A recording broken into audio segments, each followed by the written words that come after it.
Scholar Bookstore. My name is Jill. Thank you for joining us this evening. We're happy you're here. We hope you feel safe and we hope you enjoy tonight's program. Before we begin, I have a few housekeeping notes. First, while our speakers will take their masks off this evening for the conversation, we ask that you please continue to keep your masks on throughout the program, including the audience Q&A and the book signing. This event is live streamed on Zoom, so for those tuning in, please feel free to ask questions at any point during the Q&A box. We'll get to as many questions as we can after the conversation. We are now starting to announce many more events in May, June, and beyond. Please stay tuned to the website, social media pages, and the e-newsletter to stay tuned to the latest events.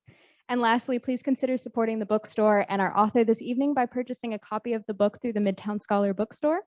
Every purchase helps support the author, the bookstore, and our ability to run these events free and open to the public. But now it's my honor to introduce our speakers to this evening. Karen Hendricks is an award-winning lifelong journalist of more than 30 years and an award-winning public relations and marketing professional of 15 years. Karen's writing is regularly published in numerous magazines such as The Berg, Harrisburg. She also hosts and produced the Berg podcast, which has garnered journalism awards and statewide competitions. A native of Philadelphia, she's called Central Pennsylvania home for more than 30 years. Silvia Lasquez-Lavado is a humanitarian, mountaineer, explorer, social entrepreneur, and technologist living in San Francisco. In 2014, she launched Courageous Girls, a nonprofit that helps survivors of sexual abuse and trafficking with opportunities to find inner strength and cultivate their voices by demonstrating their physical strength. She is a member of the Explorers Club and one of the few women in the world to complete the 7 summits. Of course, Silvia's new book that we are here for this evening is titled In the Shadow of the Mountain, a memoir of courage. Elizabeth Gilbert praises the book, saying, Silvia Lasquez-Lavado is a woman possessed of uncommon strength, rare compassion, and ferocious stubbornness to not allow the trauma of her childhood to destroy her life. In climbing the 7 summits, she did nothing less than take back her own life, one brave step at a time. She will inspire untold numbers of souls with this story, for her victory is a win on behalf of all of us. So without further ado, please join me in welcoming to the stage Karen Hendricks and Silvia Lasquez-Lavado.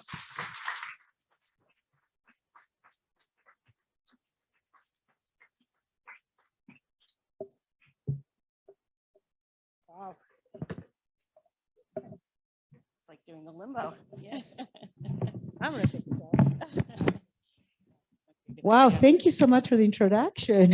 I'm a little nervous, and thank you everybody for being here tonight. This is very special. I haven't been in Harrisburg in a long time, so it's very sweet. Welcome back. Thank you. Thank you, Karen. Well, when Alex here at the Midtown Scholar first reached out to me and invited me to do this with you and have this lovely conversation, I started to do my research. So I got on your website. Mm-hmm. And if you haven't done this yet, you have to pull up. There's a video, a trailer for her book.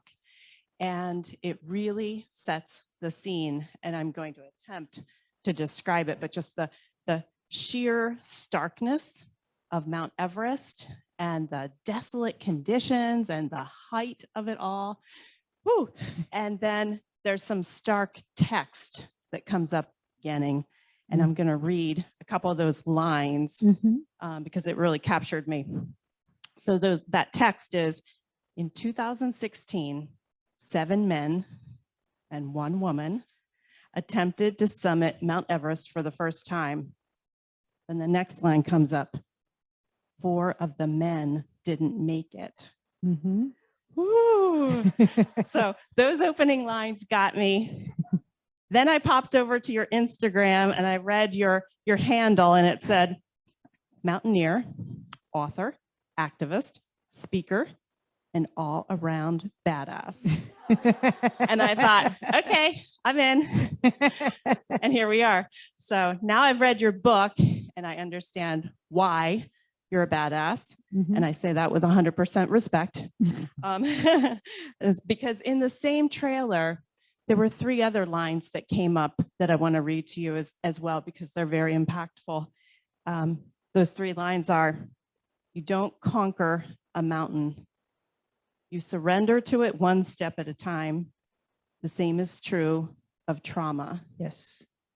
So in your book, you are constantly reflecting back and forth between the present and your summiting of Everest, and then your childhood and your young adulthood and a lot of trauma. Mm-hmm. So since we're sitting here in Harrisburg, Pennsylvania tonight, I want to start with kind of a local tie, because you talk about escaping some of that trauma. Some of it, of course, followed you here to the United States, but you came to the United States to go to college at Millersville University. And I understand that's why you're here tonight, basically, because you are the commencement speaker at your alma mater this weekend. Yes, thank you. Yeah. So let's start there. I mean, how does a young woman from Peru come to attend college in Millersville? And tell us some of your reflections on Millersville and how it shaped your path in life. And first of all, Karen, thank you so much for the very kind introduction. I love that you saw the trailer and that you actually got a chance to see. You forgot one line, that I'm on the wait list to go to Mars. So I'm still exploring. But first and foremost, thank you everybody for being here and for sharing your time. And it's been a while from the last time that I was here. And yeah, I am living, I call it, I feel I'm living a version of my own gay Cinderella. I'm rewriting a story, but I'm not looking for any prince or princess. I'm just in awe of just this beautiful journey. And yeah, I mean, I came to Millersville not knowing what to expect. I was part of a program, a scholarship program. It was the International Institute of Education and the Fulbright. And they were opening up the opportunity almost for STEM students to do an undergrad. And I didn't even know I was going to be leaving my own country, but because of the abuse and because of the stigma, I eventually, when I told my mother when I was close to age 15, she worked with a psychiatrist who recommended her that it would be best for me to leave Peru. And it really, I mean, Peru in the 80s and early 90s, we were going through the country was going through a lot of changes. It was very dangerous. But to me, coming to the US seemed like salvation. It almost was like coming to America and the America, and it's amazing. And now I see and understand the power of media.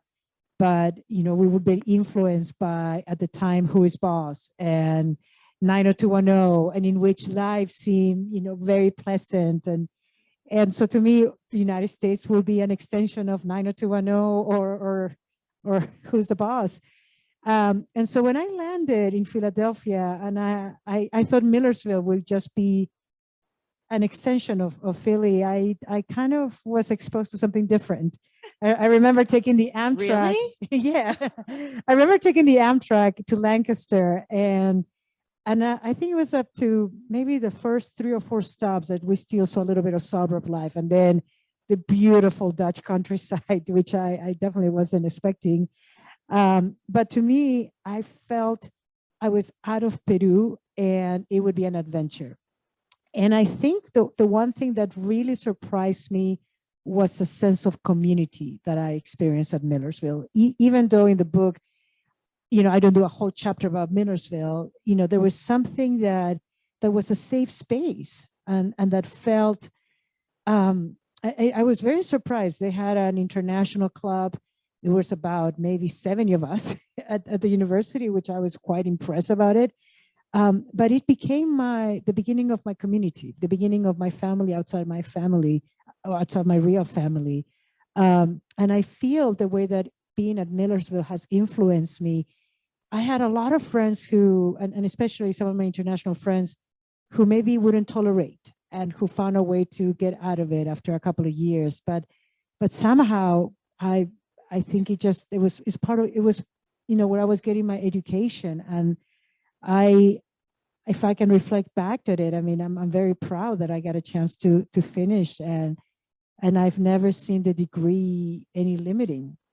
I feel, if anything, you know, having this beautiful honor of coming back and give the commencement is what a dream. I mean, I don't think there's no difference between me and any of the students, and so I'm just I feel, you know, grateful, and it's been this beautiful homecoming, and a little bit shell shocked because I haven't been back in a long time, but I was going to ask you, have you been back? And can you give us a little snippet of a sneak peek of your speech? What are you going to speak about? You know, it's funny. Great question. I'm also, when I started thinking about the talk, first of all, I realized, I mean, one of the funny things, I was trying to connect to my audience who might be 20 years younger than me. And I was trying to make a connection, and I realized, well, you know, what coming to Millersville was, I thought everything would be like this show 90210. And for those of you who were not born, 90210, what was actually that show 90210 it was a lame version of the current show Euphoria. So what right now is Euphoria. That was my 90210 of that time. So I think there's a little bit of a culture shock there. But when I reflected, I started drafting the speech that I wish, it's almost I was writing it to myself when I was at that age. What were the words that I would want to hear? And just having the sensibility, having the wisdom that I have gone through, having gone through the mistakes that I have gone through. And so I feel right now, maybe it's the message is my contribution. So it's a little bit of that. It's trying to address in a way that if I was in their shoes, what would be what I would want to hear. Wonderful. Well, enjoy your return to your alma mater. Yes. So let's talk about Everest. I mean, Mount Everest has many names, and as you write in your book, they all mean mother. Yes. So as the tallest mountain in the world, sometimes Everest is referred to as the mother. Yes, the mother of the world. And so I want to read just a short line from your book. You write, people come to Everest for many reasons. They want peace, adventure, honor, glory, transcendence. But like a good mother, she gives us what we need, not what we want. That's true. So tell us a little bit more about the symbolism of Mount Everest as a mother. I was surprised even when I found out that Everest meant mother. That very first time when I took the trek to Everest, and not to give too much of the book away, I grew up in Peru, beautiful country full of mountains, but I was scared of mountains. I never was attracted to them. I remember my family, one of the very few family trips we ever did, and we went to visit where my grandma was from, and it's this with the backdrop of the tallest mountains in Peru. And there was this boulder that, you know, they wanted to take a photo, and maybe the boulder was 5 feet, and I was scared of getting atop of the boulder. And there's a photo of me having a tantrum at the bottom. So that was my connection to mountains and to altitude. It's just too scary. And always the idea of climbing was something that is only for the toughest of the tough and the boldest of the bold. And so I think because I had to go through all the suffering as a kid, I never saw myself as as a fearless person, as an explorer. I was very timid, introvert.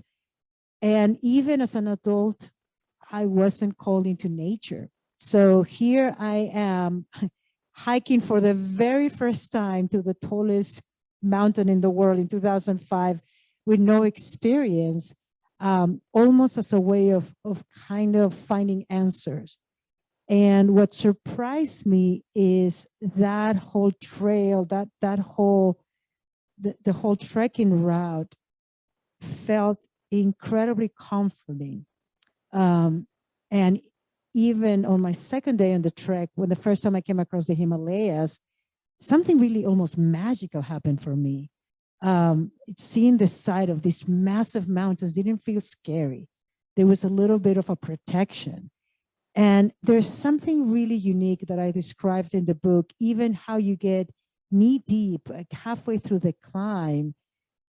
Is there something either with the way the villages or the landscape, but it really gets to you. Even the locals call it heaven as you're walking into.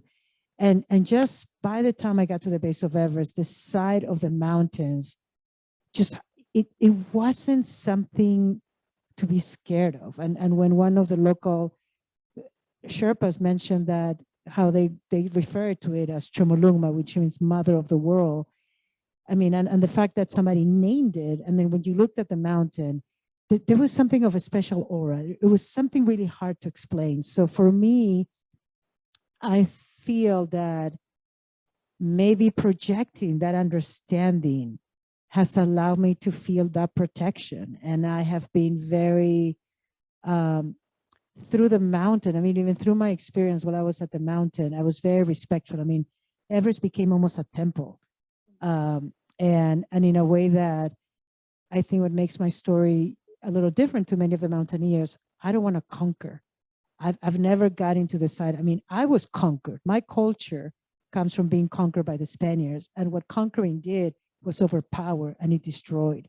And it is a word that I have almost an allergic reaction to. And when I look at mountains, I feel, yeah, I'm here for like, who knows, like 80 plus years, if anything, if I'm lucky. These mountains have been in existence for hundreds of millions of years. And they're like looking at me going like, oh, this little thing. Things you're going to conquer. So there's a lot of humility that I've been lucky to apply. And I think you do, it's like you pretty much can associate anything the way that you feel. And for me, it's always been a lot of respect. And maybe because of that, I've been able to get, so amazing blessings back. Mm-hmm. You really lead right into a question about the title. I mean, let's talk about the title a little bit, because you're describing this sense of kind of comfort. Yes. Not necessarily conquering the mountain. And another excerpt from your book, you write, "The shadow of the mountain was the only thing big enough to swallow my shadow. Yes. I trusted it in a way I've never trusted another person. Yes. This mountain, Mother Everest, is so sturdy, eons of rock, nothing could shake her." Yes. So tell us a little bit more about that title and how the idea of a shadow plays into it. I feel I am now 4 years sober.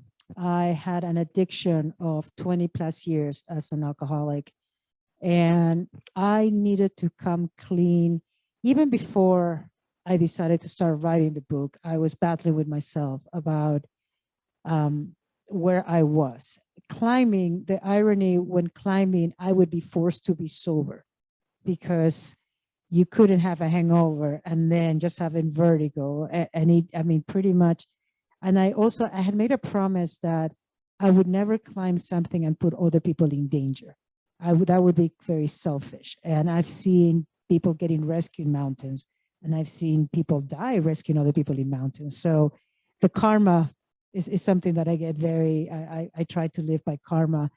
And so for me, I feel that when I started reflecting back, as I was getting sober, it was about a year when I was sober that I started embarking on writing the book. And I was able to realize what my addiction had done and just the darkness that it took. And I feel that the shame that I had been carried through most of my life was almost expressing this shadow of me. And I remember, I mean, and that was the beauty. I think that I was very fortunate on any of my expeditions. Maybe I wasn't able to, being able to reason and being able to take the learnings in, but my body was capturing all the knowledge. So when I started writing it, I was doing a lot of meditation work. I was getting a lot of, my psychotherapist, my therapist was working with me. And so we were able to extract a lot of information. So everything started making sense, and it was easier to start understanding how I had grouped my shame into the shadow.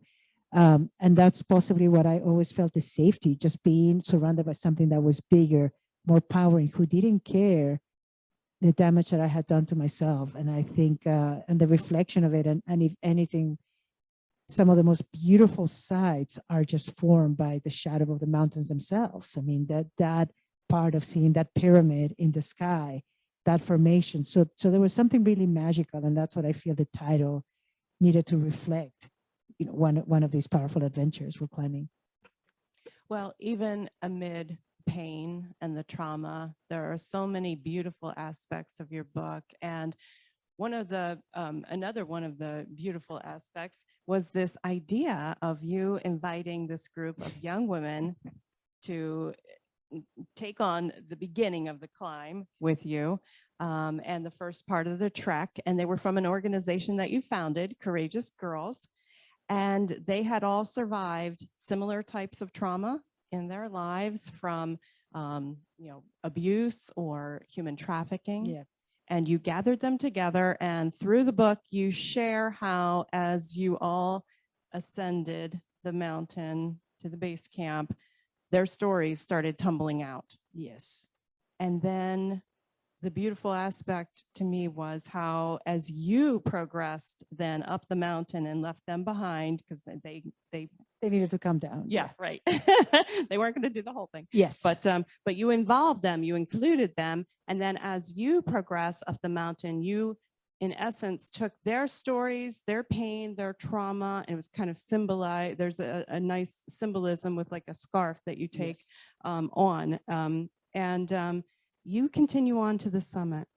So what is it about climbing that was healing, that helped their stories come out, and then ultimately that helped to heal you? And thank you for bringing it up. I remember it makes me laugh. And right now we are in the Everest season. There are a lot of my friends and multiple expeditions that I'm following. But usually when you climb Everest, you commit to doing one thing at a time. And I try to stick to my promises. I'm a sucker for them, and I'm learning that. I remember when first time I went to the base of Everest, I made a promise to return one day and to climb by becoming a mountaineer and coming back with a social cause. And I never thought I was going to do both of them, at the same time. But then when I thought the social cause, and it took me years to figure out what the social cause would be, I thought eventually it would be climbing in behalf of something. Let's take about, UNICEF or Red Cross, but never in my wildest dreams it was to bring a group of survivors with me. And when I fondly go back to remembering the amount of stress that I put myself to bring a group of novices girls to the base of Everest, not knowing if they're going to survive themselves, and almost really not giving myself the time to take a break. I mean, and I think it was my way of mothering. But the beautiful aspect, which comes so beautiful in the book, is there's never a perfect time. And even at first, I'm projecting that we're going to be able to start seeing the healing in a particular way, and it doesn't happen, and you see me struggling. And what was beautiful is, I don't know if I would have had the same experience of, even if I would have been able to summit, if I wouldn't have taken them first, because they taught me so much.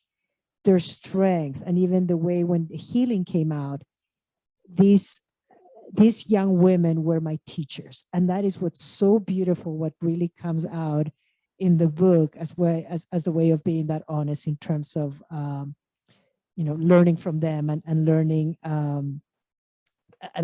even within their stories. And I remember that whole episode in which we are all circled inside one of the rooms, and really you can see, and I don't know, sometimes, healing is so circuitous, and it is hard at times to showcase or to define.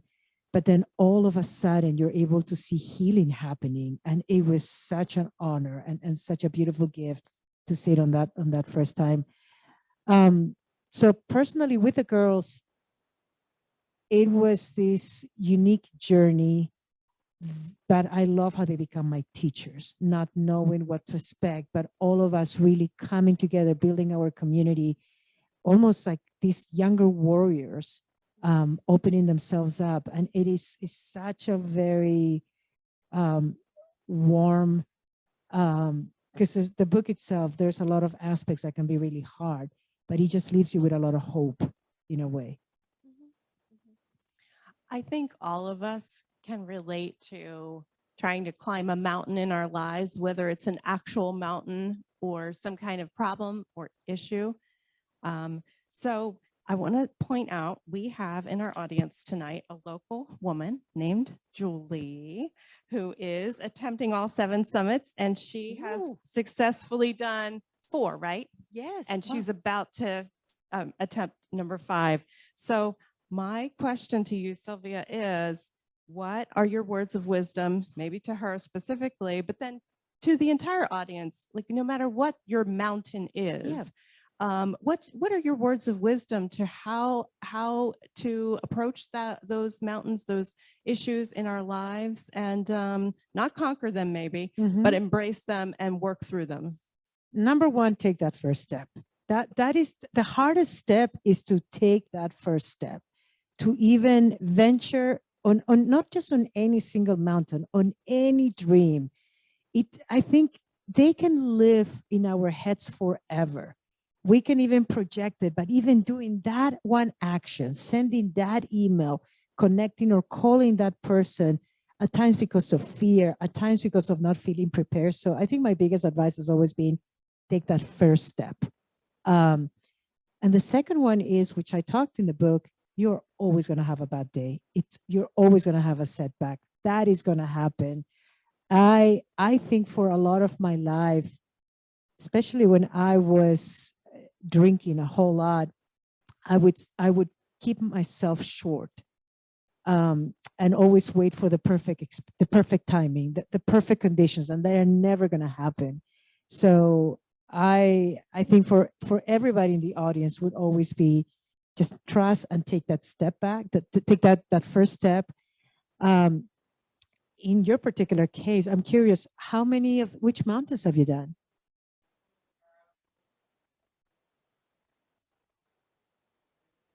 Oh, wow. Yeah. The Denali, we call it Denali because it took me 3 times. Don't feel bad on that part. Wow. So you only have Everest and Karstens? That's amazing. Only. I like how you said you only. No, it's a she's gonna do. She's already there. How high in Denali did you get? You get to win the corner. Okay.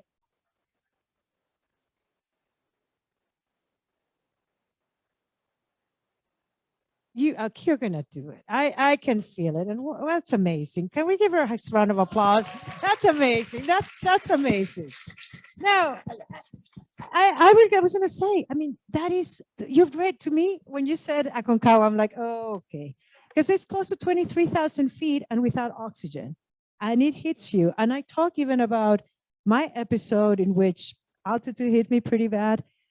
I was in Peru last October climbing a mountain that was maybe 22,000 feet. And I got altitude sickness severely because I had not climbed in many years. And I went from 0 to 16,000 feet. And I don't talk about it on the book, but I have a small brain tumor at the base of my brainstem that got discovered. And now I see the ramifications. I cannot go from 0 to 16. It hits me. And so I still get humbled by mountains. I don't take them for granted.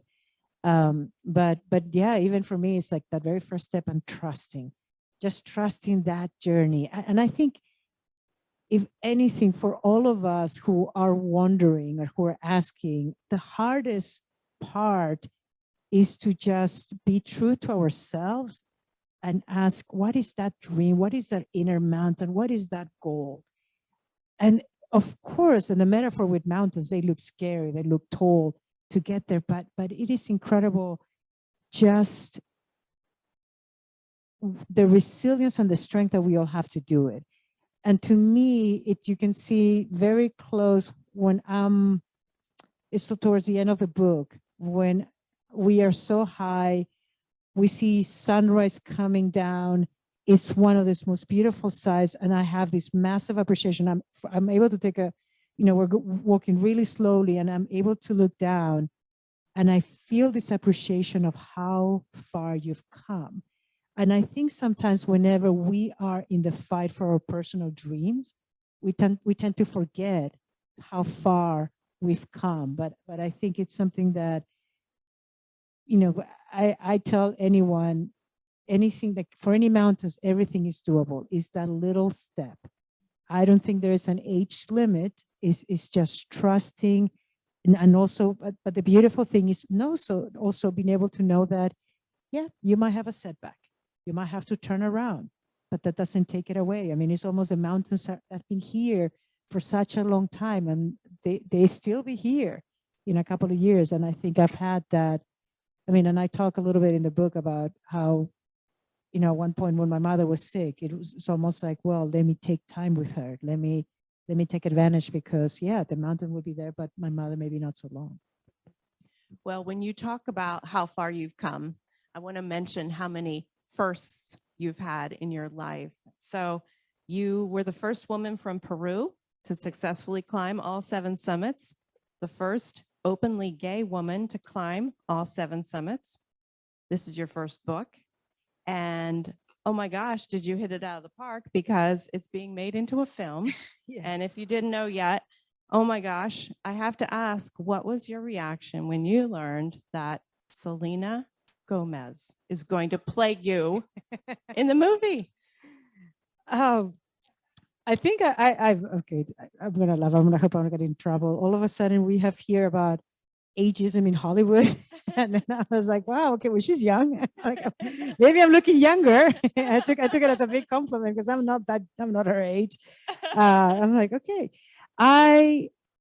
It's been a true dream. When I got the news, I was doing one of my projects in Peru. I was in a remote village. And I've been working with this amazing group of young women survivors. And the town was having like a little carnival, and I was a guest of honor. And so I'm here, and it was February 2020. And I see my phone ringing, and it was my agent. And if she calls me more than twice, that means I have to take it. And so, next thing is like, first I'm like, next thing is ringing again, second, third time, I'm like, okay, I got to take it. So I excuse myself and I go outside, and this is a very remote village. There's not electricity. I'm just hearing the sound of goats, and it's like the phone is coming, and she's like, oh my God, Selena's in. And it's like, it's taking me a second. I'm like, ooh, Selena. I'm like, oh my God, Selena. So, wow. And I just had this beautiful moment of just reflecting how far away I was and where I was when I was getting the news. But also gratitude. It's been an amazing honor.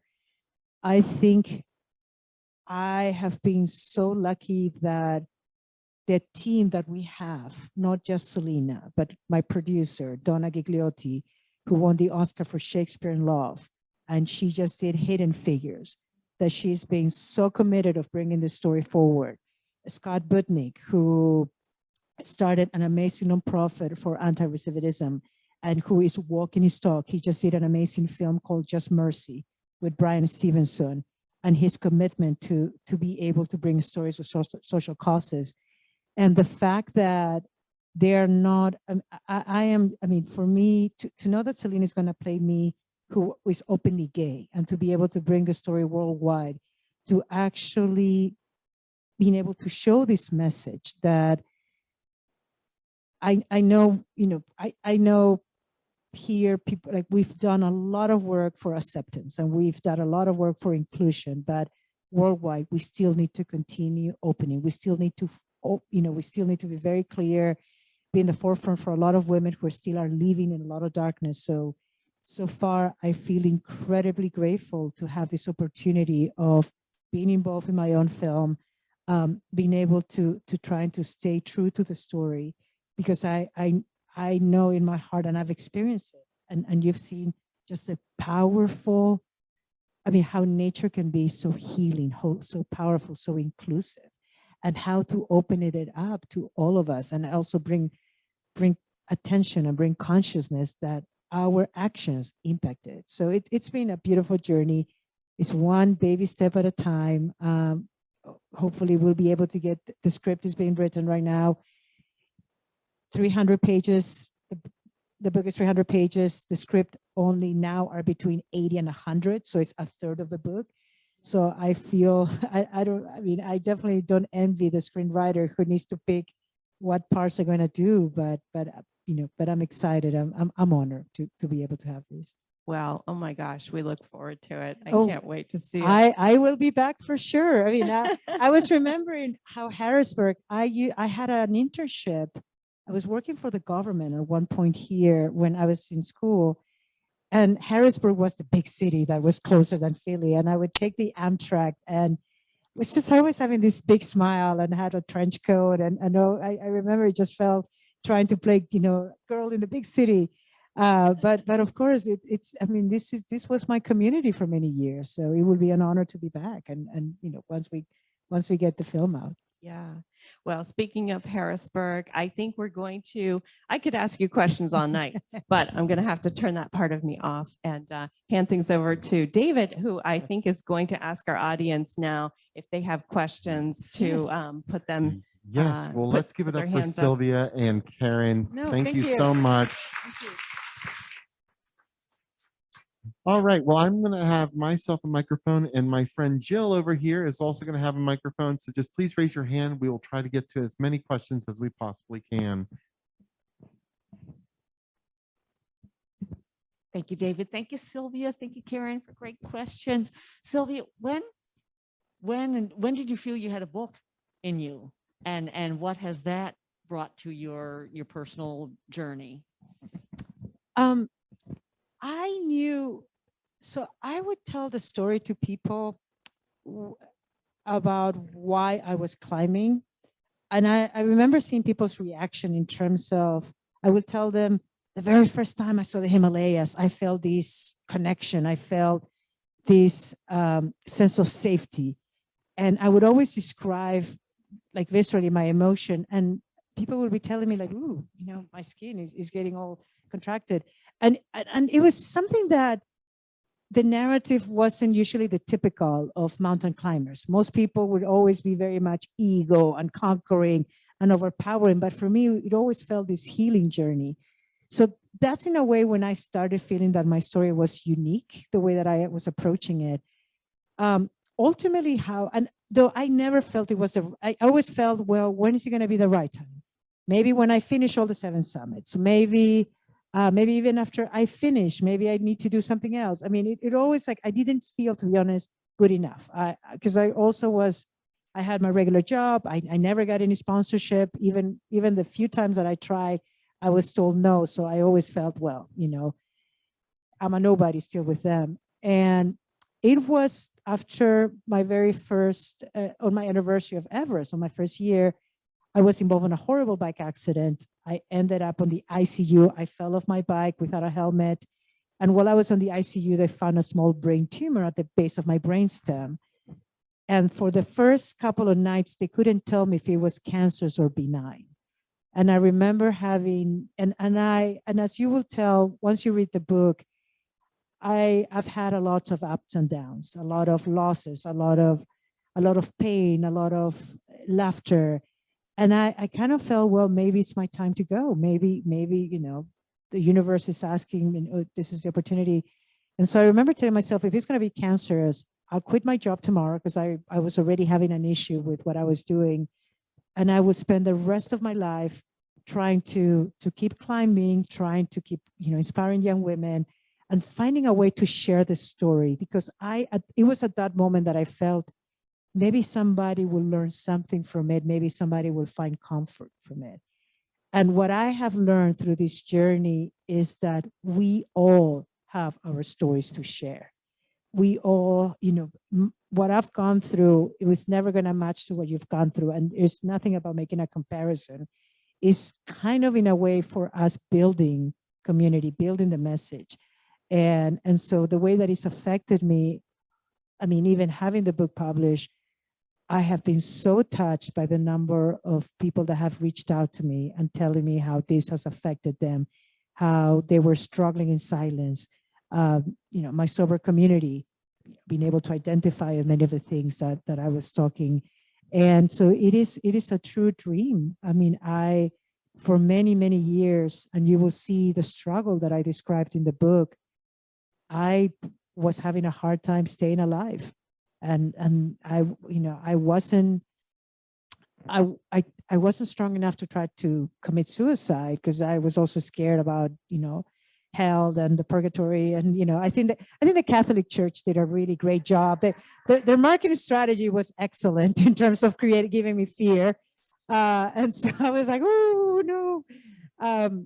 But I was just simply being like, well, I hope I drink and I don't wake up in a way. And now I keep praying like, okay, please, and let's undo all of that.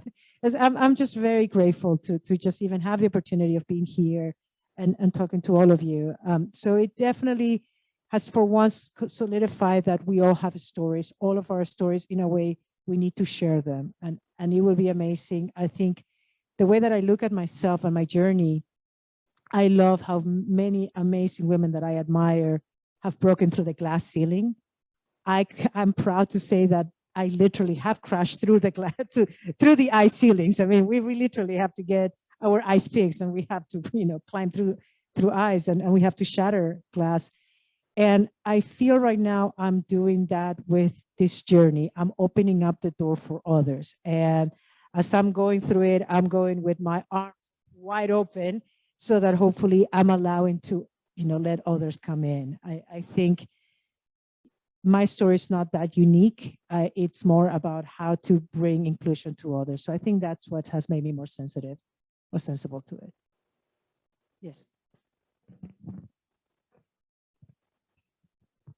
Hi, thank you. First, I want to say one of my favorite sentences in the book says, "Awe is the gateway drug to healing trauma through nature." Mm-hmm. And I love nature, so I was just like, yes. But my question though is, what do you say to? I'm thinking of a young friend of mine who has had a tremendous amount of trauma in her life. What do you say to people who have been through trauma about learning to live with that? I think your words could be very helpful. Thank you. And you bringing up, as we grow older, we get we also get, I think we become jaded. Awe is so powerful, and that is one of the most, possibly the biggest emotions that we get. It simply opens up. It's this beautiful Pandora box of almost, unlimited dreams and possibilities. It's this massive inspiration that I love when I see little kids having it. Everything is like, oh, I mean, and as adults, I feel a couple of days in nature opens that up. And that is a powerful refueling and really, I guess, a way for us to, to get inspired to anything that we want to do. But to your question, number one, for somebody who has gone through a lot of trauma, I would say, number one, this wasn't your fault. You had nothing, regardless of the circumstances. If you received trauma, if you were a victim of trauma, this was out of your control.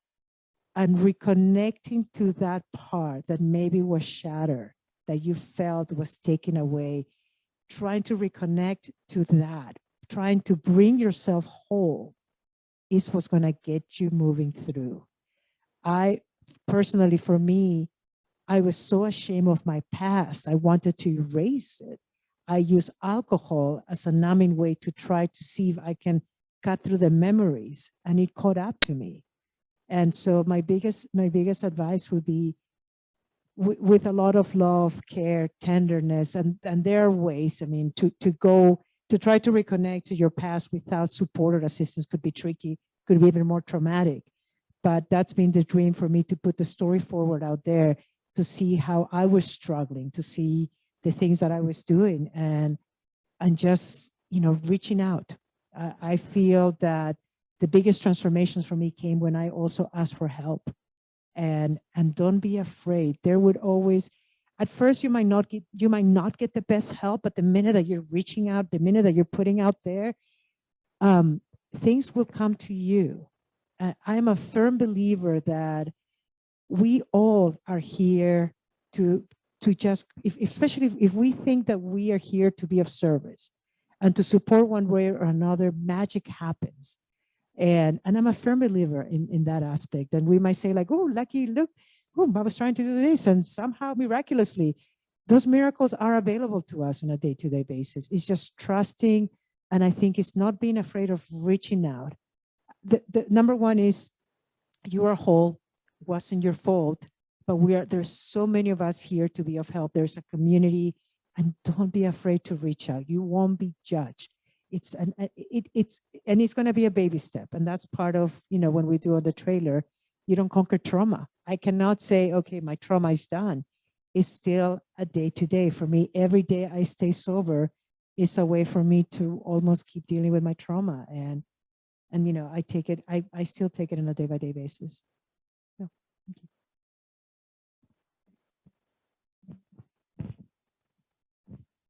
This has been wonderful.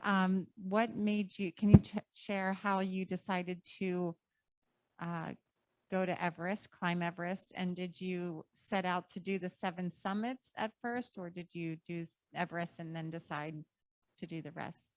Yes, and I share that in the book. It's really funny. I had hit rock bottom in my life, and I reached out for help. And my mother had me come down to Peru and do a powerful healing session with native medicine called ayahuasca.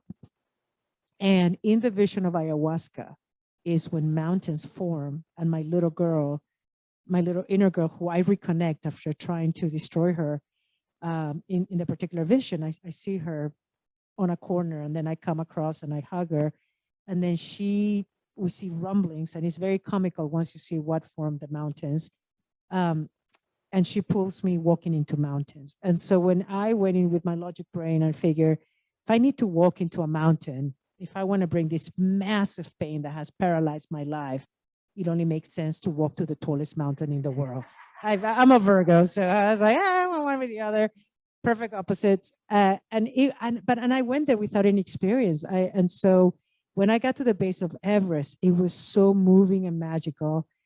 And that I said, and it looked scary. Even from there, I climbed Kalapatar to see the sunrise, and it was like gorgeous and cinematic, yet it looked scary. And I said, okay, well, break it down again. It's going to be start with easy mountains. And that's when I came across the 7 summits, and I saw that you can go from easy to harder. And so I kind of started that way. And I figure I didn't have a timeline too, because this was such a personal journey. I didn't know it would take the shape that it took. So, and I never, like, even being here is in my wildest dreams, but it was, yeah, I think I have to say thank you to my logic in my brain about let's do it step by step. I mean, I knew from the get-go, I wasn't there to conquer anything. I think it was even the very first sight of Everest, that very first time felt very welcoming, which up to that point, even my own family wasn't supportive of me being gay. And I felt mountains were not, discriminating or were simply just being accepting of who I was. Yes.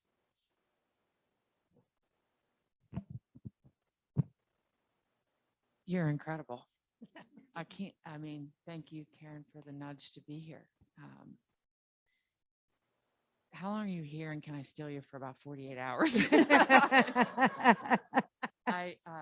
So many similarities. I'm a recovering alcoholic as well, and started out this journey as a check the box thing, create the goal, hit the goal, move on to the next thing. And it has turned into very much the exact opposite in everything what you're talking about.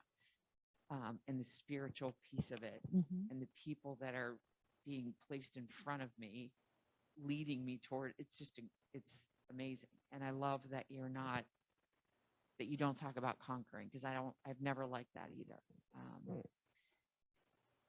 So I guess my question is, if you could go back and give yourself any advice, what would that be in terms of the climbing or the whole experience?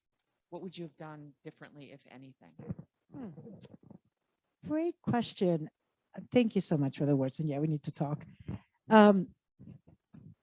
It's funny. I mean, for you, not sure if you're not going with the same group of people. Some are, okay. I didn't, I mean, I was too isolated, if anything. I didn't know, even halfway through my climbing journey, I wasn't telling people I was climbing to find healing from my sexual abuse. Starting to maybe see a pattern that sometimes it's either I go big or I go home. I'm starting to see that. I don't think I take that, but the first time that I spoke out loud about being a survivor, it's not that I did in a small circle. A friend of mine asked me, "Hey, would you mind speaking in front of 2,000 people?" I'm like, "Yeah, why not?" And I publicly, and there's a video on YouTube that maybe I can send the link, which is really funny. It's the very first time that I speak publicly about being a survivor, and yeah, I do it in front of a big crowd. But I think that maybe it's possibly, if I was to give myself an advice in terms of climbing, is maybe kind of keep trying to form a community from it, trying to be more outspoken about your story. I kept it too much quietly, and I'm shy, but and I had this wonderful meeting with some of my alumni earlier today, and we're having a little conversation with another author, but we were talking about, I think sometimes we cut ourselves, we keep ourselves small. And I think what you already are doing is badass. And so, keep not being afraid to keep sharing. And I think that would be the advice that I would be telling myself. Your dream is to climb Everest. Even if you're going on a training hike, you're already following your dream. So share it out there. Try to share with others. And that might have been, it is a way to keep building up community. I kept it for myself for such a long time. I think maybe that would be the one thing that I possibly would share. Because even now, I'm very fortunate that the book came out. We have the film coming out, and it's still, as people are listening, it's like, I wasn't aware of it. So I would say maybe try to announce it out, and whoever's going to hear, it might take one person to people, but yeah, keep sharing it. I think that might be the advice. Yeah.